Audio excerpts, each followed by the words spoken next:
La Russie fait face à 20 000 sanctions. C'est une guerre contre nous.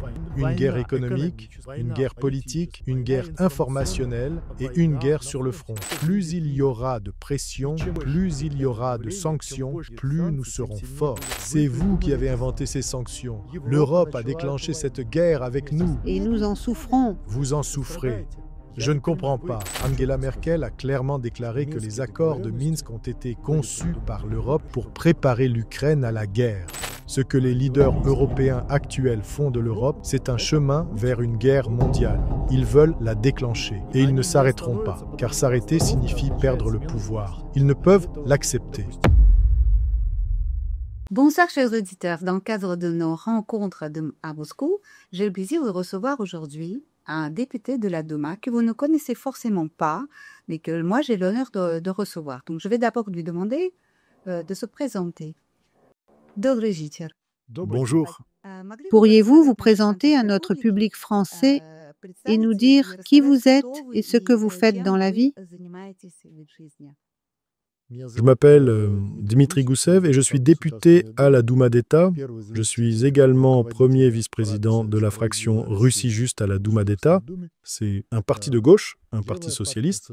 Auparavant, j'ai exercé comme consultant politique. J'ai également été vice-ministre du gouvernement de Moscou et député à la Douma municipale d'Ekaterinbourg. En somme, cela fait plus de 30 ans que je m'engage dans l'activité politique sous ses différents aspects. J'ai travaillé dans le pouvoir exécutif et législatif. Et aujourd'hui, je suis de nouveau dans le législatif. J'ai été politologue et je le reste encore, un politologue en activité et consultant politique. Que signifie pour vous faire de la politique? Autrement dit, quelle importance cela a-t-il pour un Russe de s'engager en politique, que ce soit dans les technologies politiques ou en tant que député actif? Vous savez, en Russie, toute personne qui s'engage en politique vous dira que c'est une vie.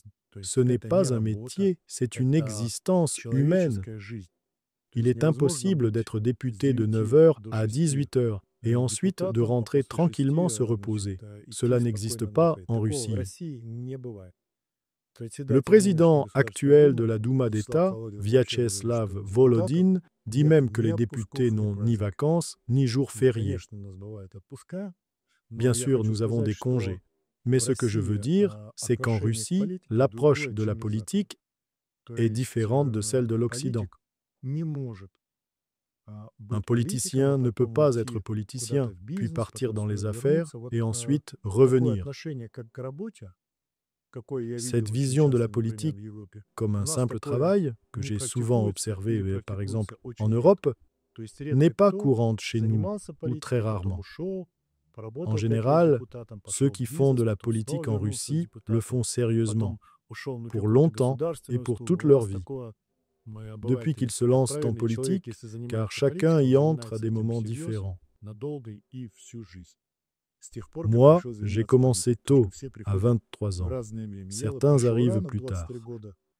Actuellement, pour le public occidental, on a l'impression qu'il n'y a pas d'opposition en Russie. Vous parlez pourtant de Parti socialiste, de Russie juste.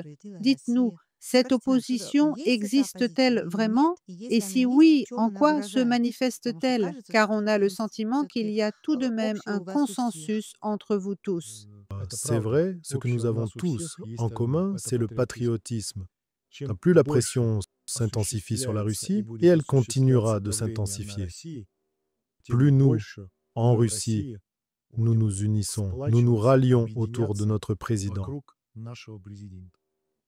Ces 10 dernières années, environ 11 ans depuis le début des sanctions contre la Russie, on observe ce processus, un rassemblement des gens autour du pouvoir fédéral, autour de la figure de notre président.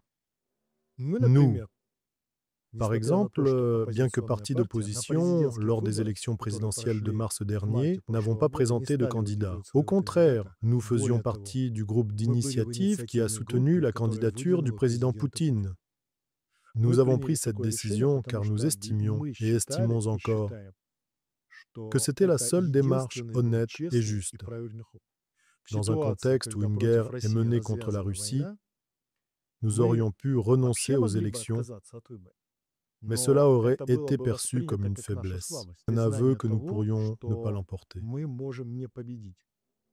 Il fallait donc organiser des élections. Mais nous avons jugé que la seule position correcte était de soutenir le président. Et nous n'avions aucun doute, comme tous les autres, absolument aucun doute sur sa victoire. Car dans la situation actuelle, comme il y a 1 an, 5 ans ou 10 ans, nous n'avons pas d'autre choix. Plus la pression sur la Russie augmente, plus nous serons unis. C'est pourquoi vous avez l'impression que ce n'est pas une démocratie, qu'il n'y a pas d'opposition, que tout cela forme un parti unique. Extérieurement, cela peut en effet donner cette impression. Pourtant, nous, socialistes, nous défendons fermement l'idée que les intérêts des plus démunis priment sur tout le reste.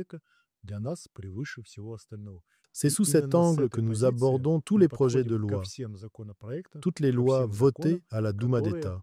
Je vais vous donner un exemple de la manière dont une position d'opposition peut devenir prédominante et triompher.